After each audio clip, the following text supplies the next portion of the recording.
Vamos lá, gente, vamos começar. Nós vamos falar um pouco essa noite sobre escatologia, que é o estudo do fim dos tempos, das últimas coisas, né, dos últimos acontecimentos. E é muito importante a gente saber sobre isso. A igreja ela tem que estar sempre informada para saber os sinais de quando Jesus vem, sabe? Então nós temos que estar sempre prestando atenção no que a palavra de Deus nos diz a respeito do fim dos tempos. Amém? E a primeira coisa que eu queria perguntar para o pastor Jethro é justamente sobre esses sinais. O que a Bíblia diz sobre os sinais do fim dos tempos, pastor? Bom, graça e paz para todos que estão chegando, vão compartilhando.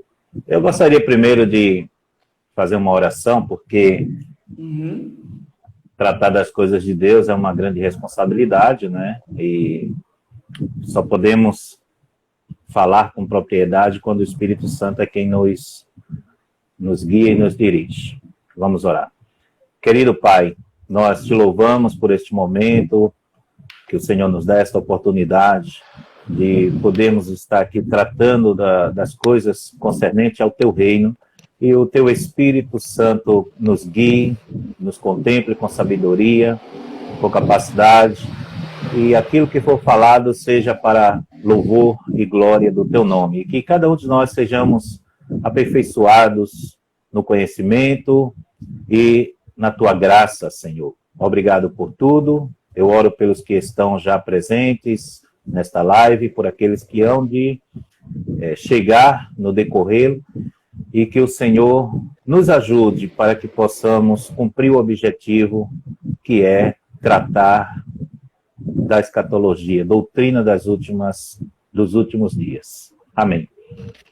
Amém. Muito bem. Bom, primeiro eu quero já iniciar dizendo que eu não sou um especialista, né, nesta área, né? A escatologia ela é muito profunda, não é um estudo, uma ciência superficial que nós possamos assim tratar com alguns momentos, algumas horas. Ela é muito profunda, eu não sou um expert no assunto, né? Mas alguma coisa o Senhor tem nos dado e espero que possamos juntos, eu e vocês, aprendermos um pouquinho mais. Amém? Aprendermos um pouquinho mais. Como você mesmo falou, Jefferson, a escatologia, simplificando, trata-se da doutrina, né, das últimas coisas, doutrina do fim, como alguns queiram, né? E quando a Bíblia fala de alguns acontecimentos, ou melhor, de muitos acontecimentos que se darão nesses dias próximos à chegada de Cristo, né? A volta de Cristo para buscar o seu povo. E dentro deste quadro, nós temos alguns sinais, que é importante entender que esses sinais, eles estão concernentes à grande tribulação, a aproximação da grande tribulação, não é? E a grande tribulação já é o prenúncio do grande acontecimento que irá se dar, que é a gloriosa volta de Jesus Cristo à Terra. Em João, capítulo 14, Jesus, ele consolando os seus discípulos, quando já perto da sua morte, ele disse que ele iria para o Pai, mas ele voltaria, né?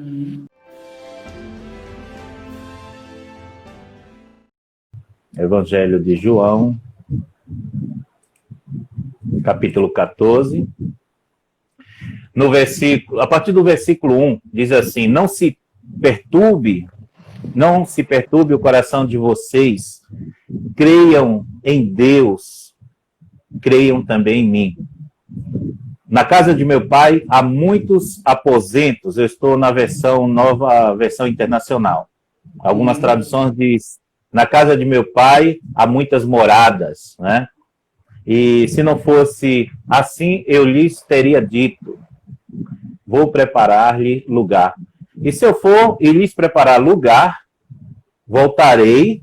Então, olha aqui a promessa, né, de Jesus aos seus discípulos, concernente à sua volta e, consequentemente, para nós também. Voltarei e os levarei para mim, para que vocês estejam aonde eu estiver. Glória a Deus. Então, aí está a promessa de Jesus, de que ele vai voltar, né, de que ele vai voltar, e dentro dessa perspectiva é que nós, a Igreja do Senhor, estamos. Beleza. Ok, então, os sinais da vinda de Jesus, eles estão mais concernente a uma perspectiva, né, da aproximação da grande tribulação e, consequentemente, da vinda de Jesus, mas que, de uma certa forma, não vai influenciar tanto para nós, a igreja. Porque nós, a igreja, não estaremos aqui quando esses acontecimentos estiverem se realizando. Então, Mateus 24, foi feita uma pergunta para Jesus sobre que sinais, né, seriam desses acontecimentos, relacionado ao templo, porque Jesus havia falado sobre isso, e Jesus faz ali uma descrição que muitos usam assim para os dias de hoje, para nós, né, na chamada dispensação da graça, que é a época nossa da igreja aqui, mas que esses acontecimentos, na verdade, se darão lá na grande tribulação, que nós vamos falar um pouquinho lá na frente. Então, esses sinais, nós, a igreja, não deveríamos, assim, ficar preocupados e apreensivos, porque para nós, a igreja, a Bíblia diz que Jesus nos arrebatará, né? A palavra arrebatar quer dizer tomar de súbito. Nós, a igreja, seremos tomados de súbito e vamos se encontrar com Jesus nos ares. Os sinais, eles podem nos mostrar, apontar, né, para essa vinda, mas a igreja de Cristo hoje, na verdade, o sinal que ela deve se preocupar é em fazer a vontade de Deus. E aí, claro, depois nós vamos tratar um pouco mais sobre essa questão dos sinais. Certo. O período que nós estamos vivendo agora, né, o período da epidemia, do Covid-19, a gente pode considerar um desses sinais também que Jesus falou para a gente?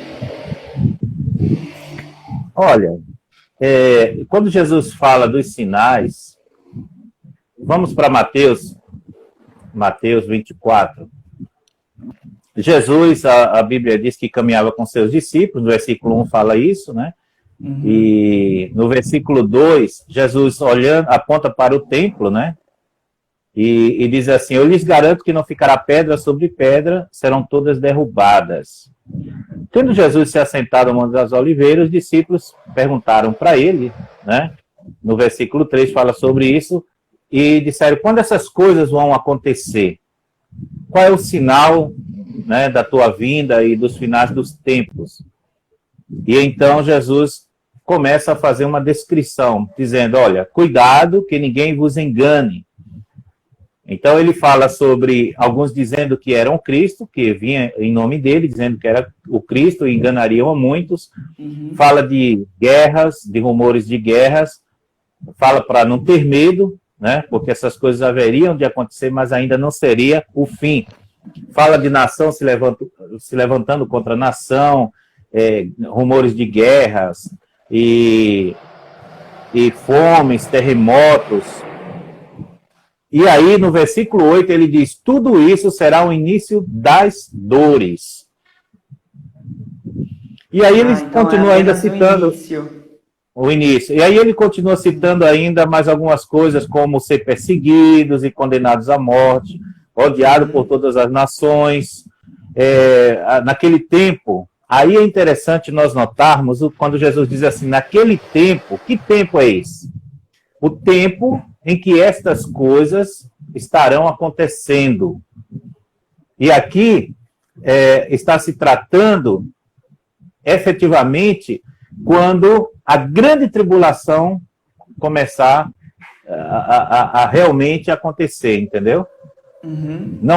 Não seria bem uma... Hoje nós nos preocupamos com coronavírus, né, com alguns acontecimentos e pensamos assim, será que não está enquadrado aqui? De uma certa forma, sim, mas não de uma forma aprofundada, porque esses sinais, lembre-se que Jesus está falando, não é para a igreja, Jesus está falando com seus discípulos concernente à restauração de Israel.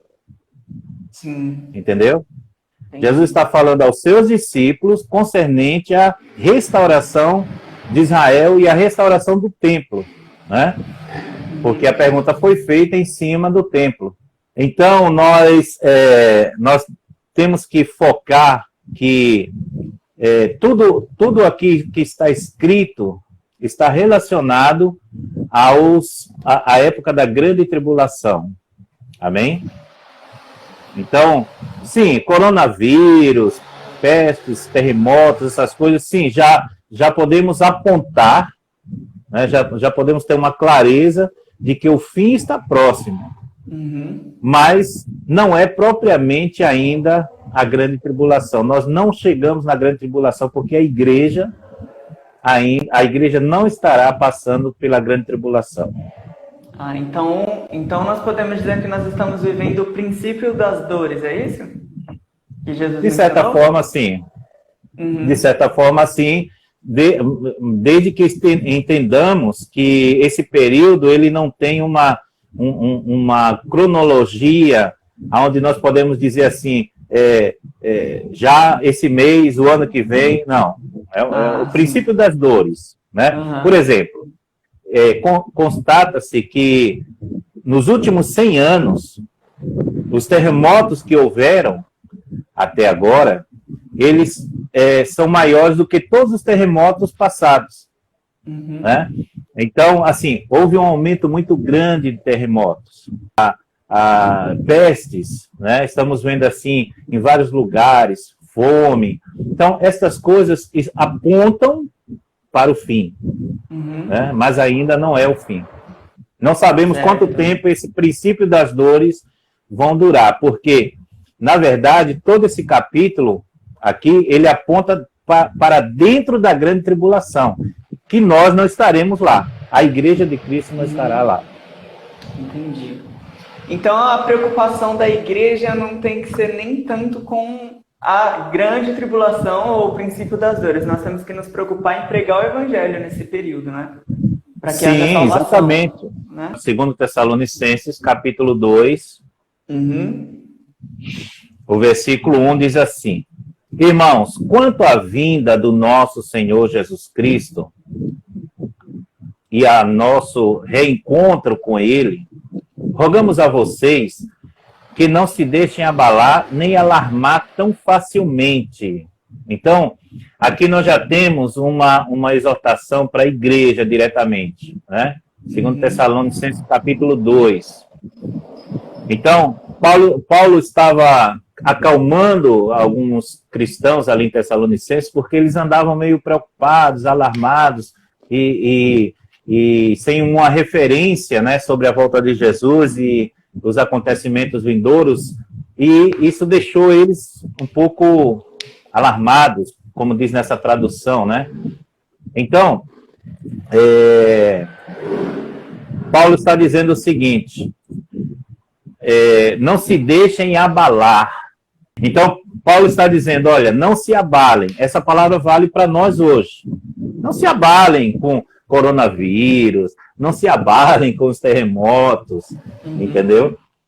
Não fiquem assim, apavorados. Aí ele diz assim, tão facilmente, quer por profecia, porque já havia algumas falsas profecias, quer por palavra, porque havia também pessoas fazendo alarme, né? Quer por carta supostamente vinda de nós, como se o dia do Senhor já tivesse chegado. Então ele continuando, ele diz assim, não deixem que ninguém os engane de modo algum. Antes daquele dia virá apostasia. Antes daquele dia. Entenda bem, esse dia a qual se refere aqui, que dia é esse? O dia do Senhor, o dia terrível, o dia da grande tribulação. Ele quer dizer, não deixe que ninguém os engane, antes que daquele dia virá apostasia, e então será revelado o homem do pecado, o filho da perdição, ou seja, o anticristo. Né? E aí ele sai falando o que é que esse anticristo fará, que daqui a pouco nós falaremos sobre isso. Então, a igreja de Cristo, ela não deve andar alarmada. Ela não deve andar preocupada, porque, medo, na verdade, né? Com medo, porque nós estamos seguros em Cristo. Amém? Sim. E nós não vamos passar por esse período. Isso é muito importante que vocês que estão assistindo entendam. Nós não vamos passar por esse período da grande tribulação. Para que provar isso daí, vamos para Apocalipse, capítulo 3, e o versículo 10. Jesus falando à igreja de Filadélfia, ele diz assim, ó, como guardastes a palavra da minha paciência, também eu te guardarei da hora da tentação que advém sobre todo mundo, para tentar os que habitam na terra. Na tradução, na tradução Nova Versão Internacional, diz assim, visto que você guardou a minha palavra de exortação, a perseverança, eu também o guardarei da hora da provação, que está para vir sobre todo mundo, para pôr a prova os que habitam na terra. Então, eu te guardarei da hora, né? Da hora da provação. Não na hora, como alguns dizem. Alguns dizem assim, não, Deus vai guardar a igreja na provação, na tribulação. Não, ele está dizendo, eu te guardarei da hora da provação. Amém? Então nós, a Igreja de Cristo, na dispensação chamada graça, que é a que nós estamos vivendo aqui, nós não vamos passar pela grande tribulação, ou a hora da tentação, como algumas traduções dizem. Provação, tentação, tribulação são a mesma coisa, depende da tradução. Bênção. Então, glória a Deus. Já que nós estamos já falando sobre a grande tribulação, o que é essa grande tribulação? Porque, assim, a Bíblia, ela fala sobre a tribulação, né? Tipo, fala sobre tribulação, fala sobre lutas que nós enfrentamos, mas o que a Bíblia tem a dizer sobre a grande tribulação? Que é que, quando nós lemos, nós entendemos que é algo isolado, né? Não é uma tribulação cotidiana que nós podemos viver assim, é um evento específico que a Bíblia fala, né? O que seria essa grande tribulação? Olha, é importante nós sabermos que essa época, ela vai ser uma época terrível. A Bíblia diz como nunca houve. Existe uma linha teológica que diz que Deus vai nos guardar na tribulação e não da tribulação. Mas o texto diz aqui, olha, eu te guardarei da hora da tribulação ou da tentação. Entendeu? Então, por que Deus vai fazer isso? Porque em Marcos, capítulo 13, versículo 19 a 20, diz assim, ó, porque aqueles serão dias de tribulação, como nunca houve. Então, aqui não está se falando de uma tribulação que a igreja passou desde o seu começo, né? Quando houve uma perseguição ali já no começo da igreja, depois mais para frente, e quando Nero incendiou uma cidade e colocou a culpa nos cristãos, e depois no decorrer da história a igreja sofreu várias perseguições e etc. e tal. Não, essa tribulação que está em Marcos, capítulo 13, do 19 ao 20, é uma tribulação, a Bíblia diz, como nunca houve. Nunca houve. Desde então, que Deus criou o mundo, né, até agora. Não é uma tribulação. É um momento terrível, né? É um momento terrível. E é tão terrível que o texto diz assim: se o Senhor não tivesse abreviado tais dias, ninguém sobreviveria. Mas, por causa dos eleitos, por ele escolhidos, ele os abreviou. Esses eleitos aqui, se referem ao povo de Israel, que vai estar na grande tribulação, né? Não está se referindo à igreja, porque a igreja nessa época estará com Cristo nos ares, aonde lá se dará as bodas do Cordeiro, aonde lá a igreja vai receber recompensa, vai passar pelo tribunal de Cristo, não para ser salvo sim ou não. Esses já estarão salvos e esse tribunal será para dar recompensa, né? Ele vai julgar apenas a qualidade do trabalho de cada um aqui na terra para o reino de Deus. Mas nós estaremos com Cristo nos ares. Glória a Deus. E enquanto isso, a terra aqui estará passando por esta grande tribulação, e ela é tão terrível, por isso que esse argumento de que Deus vai nos livrar na tribulação, dessa outra linha teológica, porque aqui diz que esses dias serão como os dias que nunca houve, né? Nunca houve, e nem jamais haverá. Nossa. São terríveis.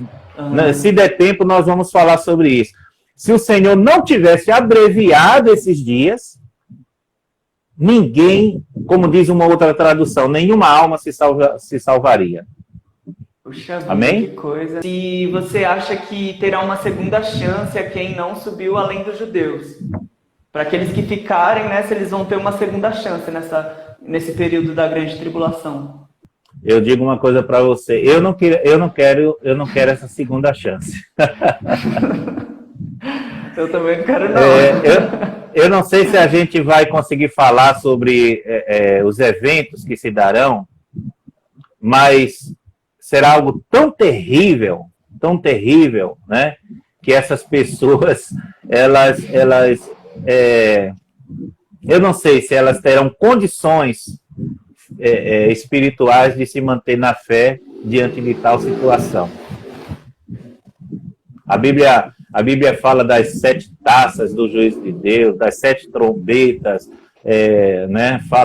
Então são acontecimentos muito terríveis que vão se dar e, sim, vai haver uma multidão, a Bíblia diz, lá em Apocalipse 7, se eu não me engano, a Bíblia diz que vai haver uma multidão de todos os povos e línguas. No Apocalipse, o 7,14, diz assim: E eu disse-lhes, Senhor, tu sabes. E ele disse-me, estes são os que vieram da grande tribulação e lavaram suas vestes e as branquearam no sangue do Cordeiro. Por isso estão diante do trono de Deus e servem de dia e de noite no seu templo. Aquele que está sentado sobre o trono cobrirá a sua sombra. Olha só, essa turma aqui são aqueles que ficaram e que vão se converter, porque haverá a pregação do Evangelho na grande tribulação. A Bíblia fala de um anjo, né, que vai estar rodeando o mundo, né, fala das 2 testemunhas lá para Israel. Então, haverá Evangelho sim, mas será tão terrível esses dias que esses cristãos já aceitaram a Jesus, se converteram, mas logo em seguida eles foram mortos por causa do Evangelho. Não vai ter tempo nem de aprender a Bíblia. Hoje o pessoal pega a Bíblia, compra 3, 4 Bíblias, deixa em casa, no celular, não tem aquela vontade de ler a Bíblia. Nesse tempo eles terão fome né, vontade de conhecer a Deus, mas não vai dar tempo, porque a perseguição e a crueldade do reino do anticristo vai ser tão terrível contra os cristãos que essas pessoas elas vão aceitar Jesus e logo em seguida elas vão já indo para a eternidade, e por isso que a Bíblia diz que elas já vão se encontrar ali com Deus naquele momento. Que coisa, então né? eu prefiro que cada um de nós possamos estar cuidadosamente atentos para quando Jesus vir arrebatar sua igreja, estejamos com ele também. Amém. Sobre a grande tribulação, então a gente pode dizer que ela é um juízo de Deus, é isso? Sim, Sofonias capítulo 1, a partir do versículo 7. Diz assim, olha. Sofonias capítulo 1, versículo 7, diz assim: cala-te diante do Senhor, porque o dia do Senhor está perto. Esse dia do Senhor aqui é a grande tribulação. Não é o arrebatamento juízo, da igreja. Né? Exatamente. Há um juízo de Deus. Há um juízo de Deus, e nós vamos seguir em frente para confirmar isso. Diz assim: acontecerá que, no dia do sacrifício do Senhor, castigarei os príncipes e os filhos do rei, e todos que se vestem de trajes estrangeiros. Castigarei naquele dia, todo aquele que salta sobre o limiar e enche de violência e engano a casa dos seus senhores. E aí, ele sai, né, falando sobre alguns acontecimentos. Por exemplo, no versículo 13, diz assim: por isso serão saqueados os seus bens e assolados as suas casas, e edificarão casas,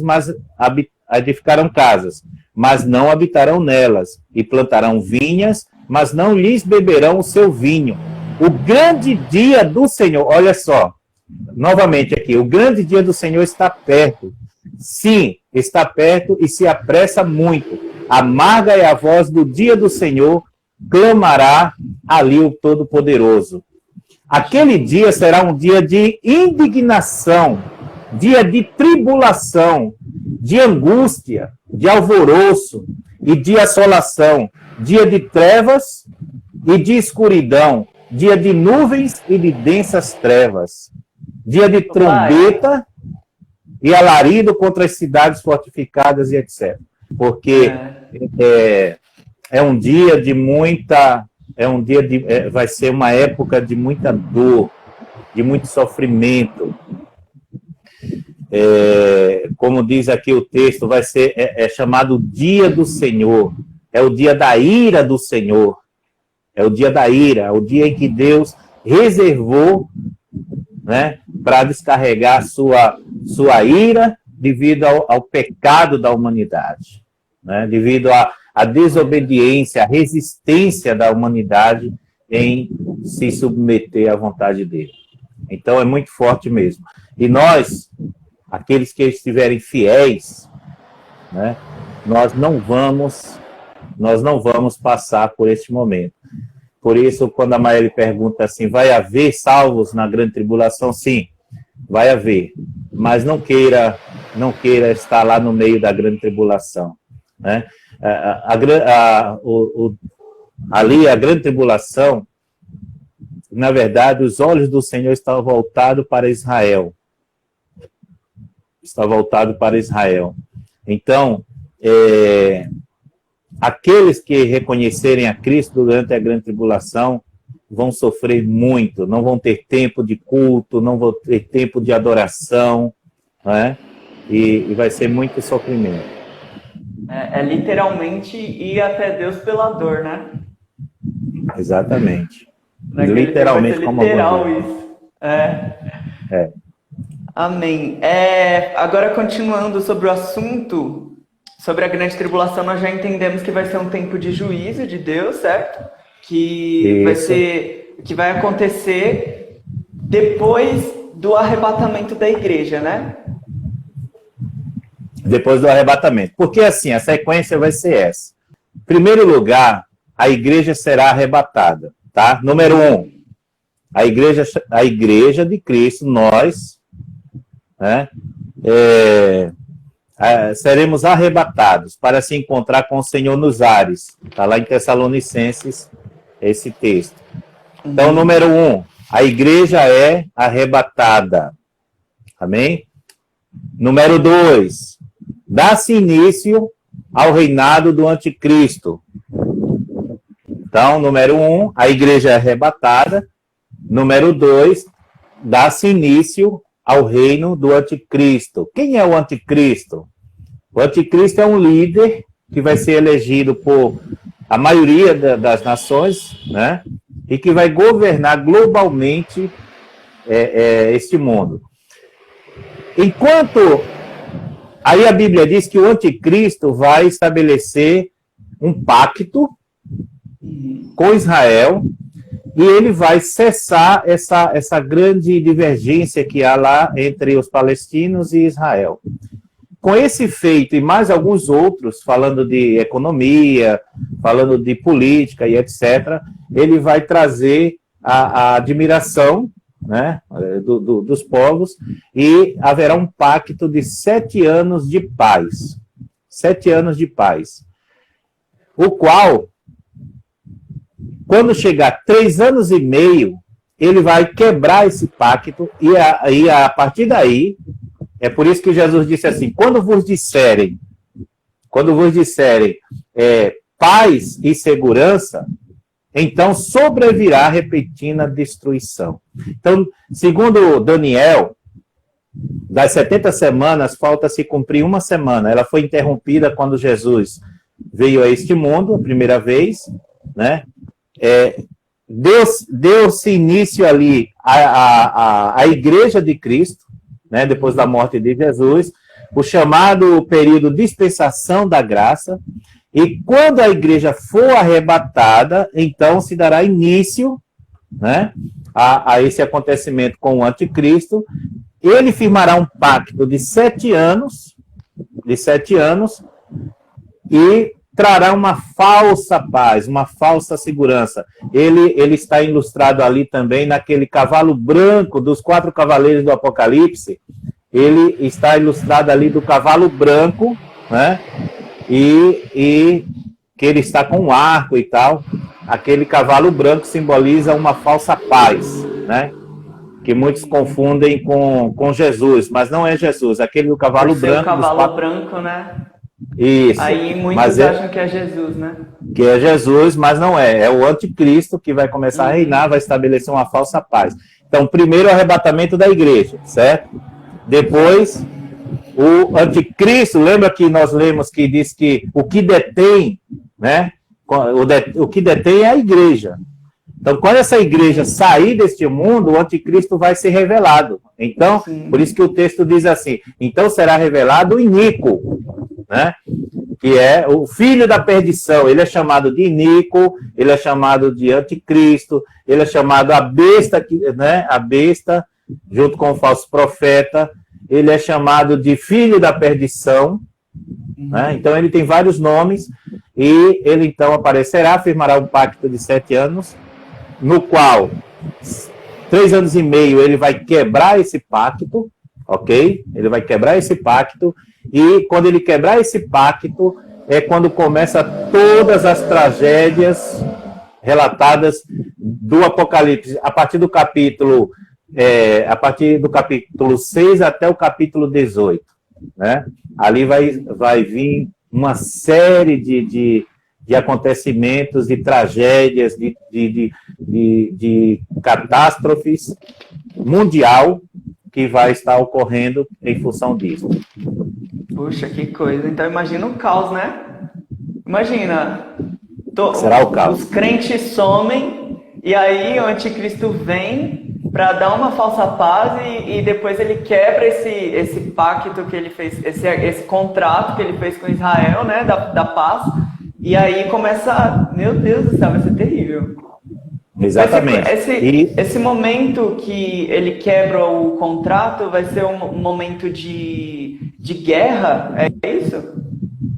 Entre as nações, é por isso? Pode falar. Na verdade, quando ele estabelece a paz, ele traz uma falsa segurança econômica, segurança política, né? Resolvendo aquele problema principalmente entre os palestinos e judeus que nunca se resolve, né?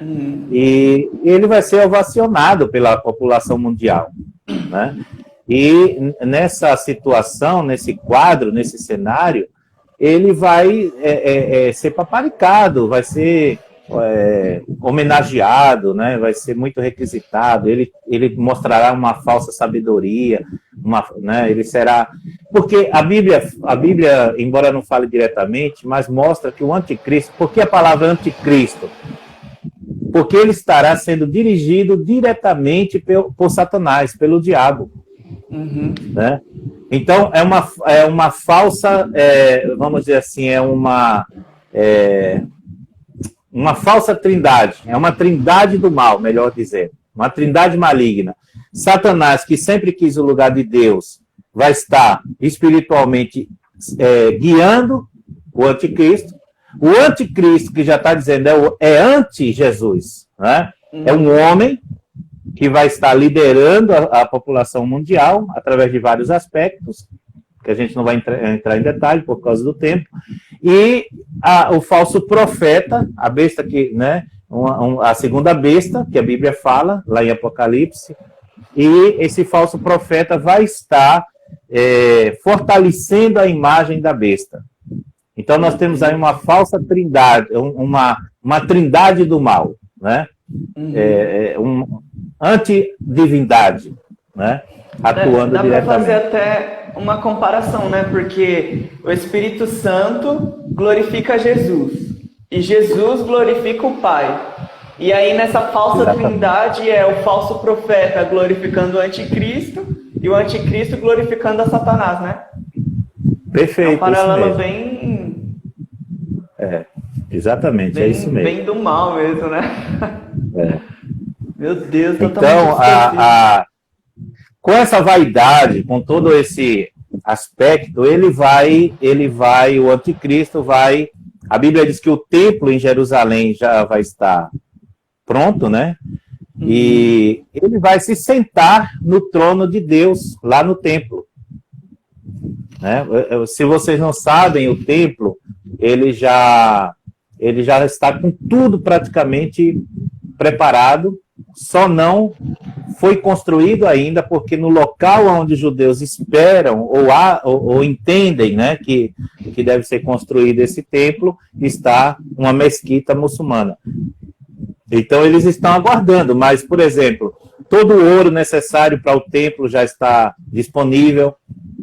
Eles já estão treinando os levitas, que há muito não desde quando o templo foi destruído, os levitas não existiam mais. Então eles foram ali descobrindo quem era da tribo de Levi, a sua descendência, e estão treinando esses levitas para fazer o serviço do templo. Inclusive eu li uma matéria essa semana, ou a semana passada, que eles esperavam como sinal da vinda do Messias, que eles não acreditam que Jesus, o nosso Jesus, é o Messias, e para eles também. Eles esperavam como um grande sinal um bezerrinho vermelho, né, que não tivesse mancha, que fosse perfeito. E eles conseguiram, né, através de tecnologia, e nasceu esse bezerrinho, perfeitamente como a Bíblia ensina em Levítico que deveria ser. Então eles já estão com tudo preparado. Quando o anticristo surgir, o templo vai, no piscar de olho, ser construído.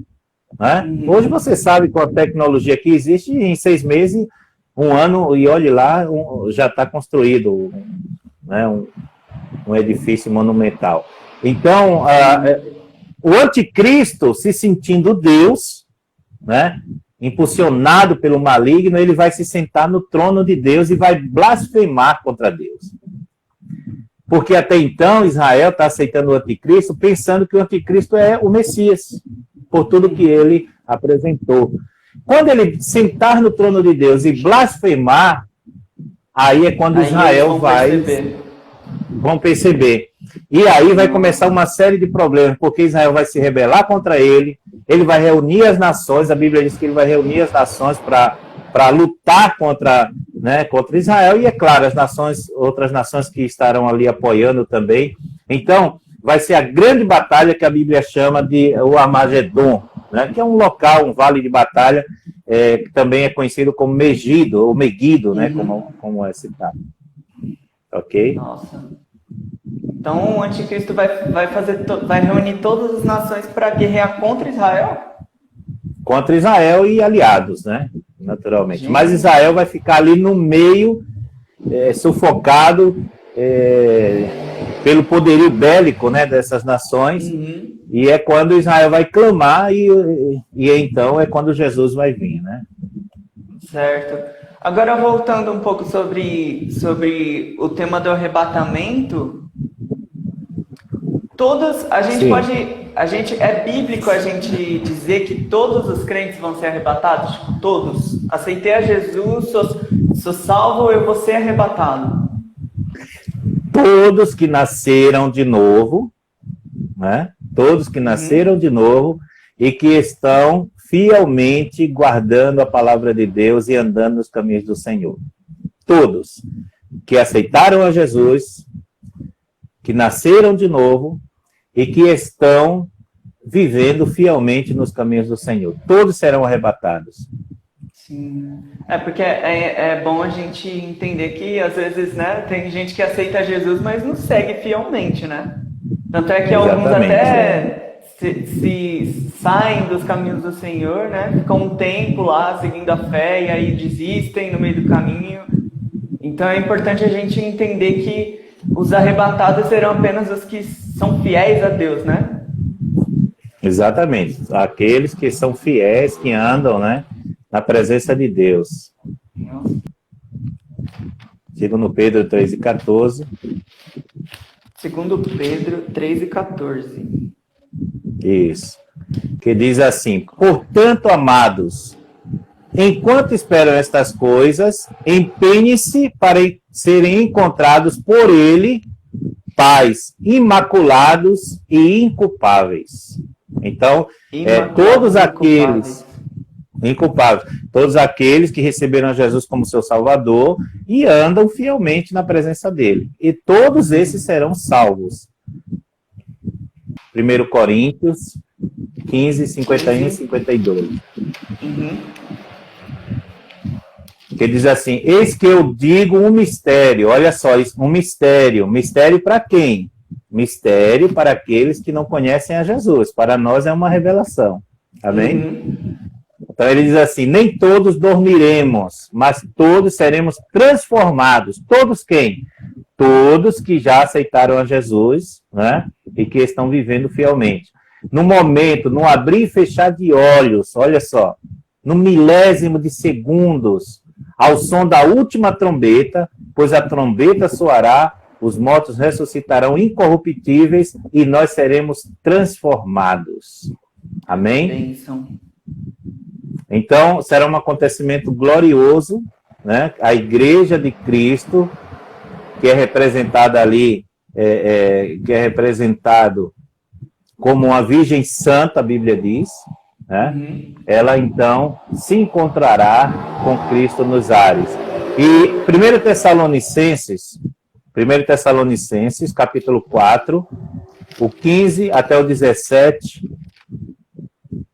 1 Tessalonicenses 4, do 15 ao 17, diz assim: dizemos a vocês pela palavra do Senhor que nós, os que estivermos vivos, então, lembrando que ele está falando para aquele momento, né, da vinda de Jesus, do arrebatamento. Nós, os que estivermos vivos. Então, digamos que Jesus vem agora. Eu espero ele daqui a... né, agora. Quem sabe ele vem ao terminar essa live. Não sei. Que a Bíblia diz que o dia e a hora ninguém sabe. Né? Sim. Então, nós, os que estivermos vivos, os que ficarmos até a vinda do Senhor, certamente não precederemos aos que dormem. Quer dizer, aqueles santos que desde o começo da igreja, após a ressurreição de Cristo, né, a igreja que se deu início ali no Pentecoste, todos esses santos, ele está dizendo assim, nós não precederemos, quer dizer, não iremos antes desses que dormem, pois dada a ordem, a voz do arcanjo e ressoada a trombeta de Deus. Olha só, 3 acontecimentos vão se dar aqui no arrebatamento da igreja. A Bíblia diz, dada a ordem, ou seja, Jesus vai dar ordem. Agora, segundo, a voz de arcanjo, né? O arcanjo, então, eu fico imaginando naquela situação quando os generais davam a ordem e ali o seu general, né, replicava essa ordem para os demais. Então, aqui está. E o ressoar da trombeta de Deus. É um acontecimento glorioso. Então, eu entendo assim, só a igreja vai ouvir isso daí. Uhum. Né, no arrebatamento, esse versículo fala sobre o arrebatamento. Só a igreja. Então ele diz assim, o próprio Senhor descerá dos céus e os mortos ressuscitarão primeiro. Então, aqueles que já morreram, nossos familiares e irmãos, em Cristo, que já aceitaram Jesus e já faleceram desde o começo da igreja, esses vão receber novos corpos. Né? Aquele corpo velho já ficou para trás, mas ele vai receber um novo corpo, e a Bíblia diz, eles ressuscitarão primeiro, depois os que estivermos vivos, seremos arrebatados com ele nas nuvens. Olha que coisa maravilhosa. Os mortos, né, nós que estivermos vivos, depois dada a ordem, depois da voz do arcanjo e tocada a trombeta de Deus, né, então o que vai acontecer? Os mortos ressuscitarão com um corpo glorificado, um novo corpo, e nós, os que estivermos vivos, seremos transformados e juntos, a igreja de Cristo, nenhum vai na frente do outro, vai ser um acontecimento simultâneo, e todo mundo junto vai se encontrar com nós. Olha que bênção, então a gente vai ouvir essa trombeta e seremos arrebatados e encontrar Jesus nos ares. Olha que maravilha. Três coisas importantes. O ressoar da trombeta de Deus, né? Dada a ordem, primeiro Jesus vai dar a ordem. Segundo, a voz do arcanjo, né? Como um grande general replicando essa ordem, e aí os anjos tocando a trombeta de Deus. Isso tudo vai ser em milésimos de segundos, né? Não abrir e fechar de olhos, né? Como diz não abrir e fechar de olhos. Que você leu. Lembrando que exatamente. Lembrando que abrir e fechar de olhos aqui é só uma representação da velocidade de tempo, né, que haverá sobre tudo isso. Nossa, que bênção, glória a Deus. Gente, glória nós a Deus, temos que pregar o evangelho para os nossos parentes, para os nossos amigos, serem arrebatados conosco, hein? Para eles não ficarem aqui na grande tribulação, porque vai ser um tempo terrível, como o pastor Jeff falou aqui. Vamos pregar o evangelho. Glória a Deus. Deixa eu ver aqui. Então, pai, é sobre o reinado do anticristo, né? Eu gostaria que você falasse um pouco sobre o que a Bíblia fala sobre a marca da besta. O que é essa marca? Tipo, tirar algumas dúvidas sobre isso. Olha, ninguém sabe o que é a marca. As pessoas ficam aí preocupadas com o chip, preocupadas com...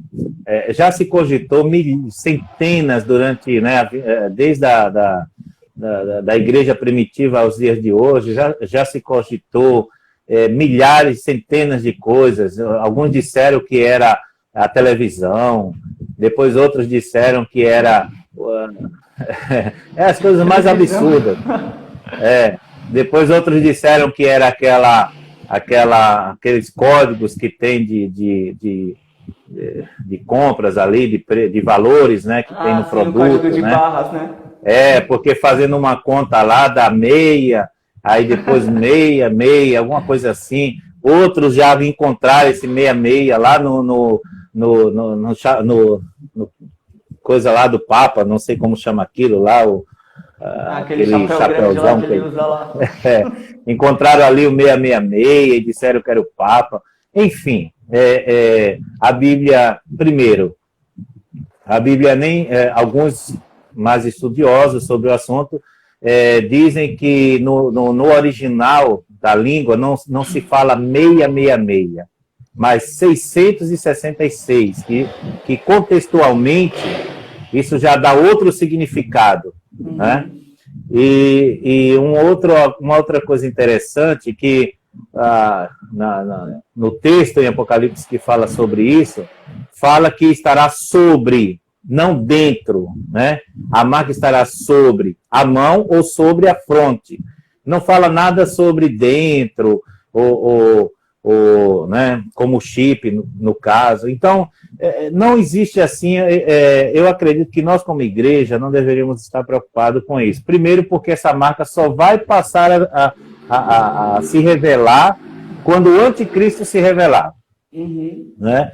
E uma vez que o anticristo vai se revelar e a igreja não vai estar mais aqui, aí já não é mais então, problema para nosso. nós, não é mais problema nosso.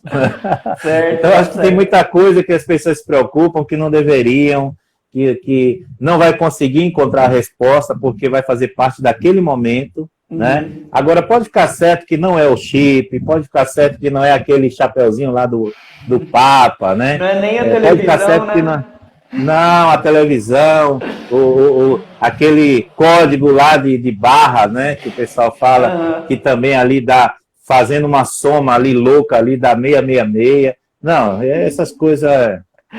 O da televisão não faz nem sentido, né? Porque a Bíblia fala que vai estar na mão direita e na testa. Como é que a gente vai colocar uma televisão na mão direita e na testa? Não tem nada a ver, não faz nem sentido, né? Isso aí foi uma época, nos anos 60, 70, por aí que surgiam essas ideias também. Mas, enfim, mesmo que haja sentido, como é o caso do código de barra, segundo eles dizem que tem, mas não é isso daí, tá? Não podemos saber exatamente o que é e nem queremos saber o que é, porque nós não vamos estar. Nós, como diz a Lorena aí, eu vou estar lá no céu com o Pai. Amém, Lorena? É verdade. Amém, é isso aí. Agora, dentro desse tema também do governo do anticristo, eu queria perguntar uma coisa, assim, é mais uma dúvida minha, acho que eu não coloquei nem aqui, que é sobre o espírito do anticristo, né? Que Paulo ele já falou que o espírito do anticristo opera, né? O que seria esse espírito do anticristo? Por exemplo, em 1 João 2,22, diz assim: quem é o mentiroso, senão aquele que nega que Jesus é o Cristo? Este é o anticristo, aquele que nega o Pai e o Filho. Ou seja, João não está dizendo que o anticristo já estava lá na época, mas ele estava dizendo, olha, quem é mentiroso e nega que Jesus é o Cristo, é o Messias, esse já está dentro do mesmo espírito do anticristo. Né? Então é nesse sentido que ele se refere, né? Entendi. E assim, no decorrer da história, veio muitos com heresias e falsos ensinos que, na verdade, estão impulsionados por esses demônios, né? Ou pelo espírito de Satanás, que é o espírito que vai guiar o anticristo, né? Entendi. Então, recapitulando aqui para todos que estão assistindo, a igreja foi arrebatada, o anticristo começou a governar mundialmente, só que daí o pacto de paz que ele fez com Israel, ele quebrou a metade, né, dos 7 anos, e aí começou uma guerra contra Israel e contra todos os aliados, certo? E depois disso, o que acontece depois disso? Depois da quebra do pacto? Tá. Aí, lembrando sempre que nós estamos fazendo só uma análise bem não tão profunda sobre esses acontecimentos, né? E aí você já citou uma cronologia, que é arrebatamento, dá-se início lá no céu com a igreja, o tribunal de Cristo, depois a ceia, né, do Senhor, e aqui na terra dá-se início o reinado do anticristo, ele estabelece um pacto, né, de 7 anos, isso está relacionado a uma profecia de Daniel. 3 anos e meio haverá paz, e uma falsa paz, uma falsa segurança, enfim, uma falsa melhoria para a humanidade. Todos ficarão ali entusiasmados com esse anticristo. com esse homem, né, que governa. Então ele quebra esse pacto, tomando algumas atitudes que vai fazer com que Israel se rebele contra ele. E as coisas começam a acontecer, as 7 taças da ira de Deus, né, 7 trombetas serão tocadas, 7 selos serão abertos. Então, os 4 cavaleiros do Apocalipse, né, que é tão citado em filmes e etc., fome, misérias, e todos esses acontecimentos começam a vir de uma forma tão forte, tão lembra que nós lemos que se não fosse abreviado aqueles dias, nenhuma carne se salvaria. Então, juntando tudo isso, né, que serão acontecimentos terríveis, então vem então essa guerra, que é uma forma do anticristo que, já perdendo seu domínio praticamente, ele promove essa guerra para tentar impor, né, a sua autoridade ou o seu autoritarismo. E Israel ali no meio daquela situação, para ser destruído, Israel clama a Deus, né, clama ao Messias, e quando ele clama, é quando Jesus aparece, né, visivelmente no céu. Nós estaremos com ele ali, né, em glória, e o anticristo vai tentar reunir os exércitos da terra contra Jesus e contra os seus anjos, né, que nós estaremos ali também. E a Bíblia diz que com a palavra que sai da sua boca, né, com a espada que sai da sua boca, apenas com a palavra. Nós não vamos guerrear com Jesus. Jesus não vai lutar com... Né? Não, a Bíblia diz que ele vai mandar que o anjo prenda o diabo, né, o diabo vai ser preso, o falso profeta e o anticristo, e com o sopro, né, com a espada, melhor dizendo, que sai da sua boca, ele vai destruir todos os seus inimigos ali de uma só vez. O anticristo vai reunir todo o exército do mundo praticamente contra Jesus, e Jesus com a espada da boca vai simplesmente aniquilar todos.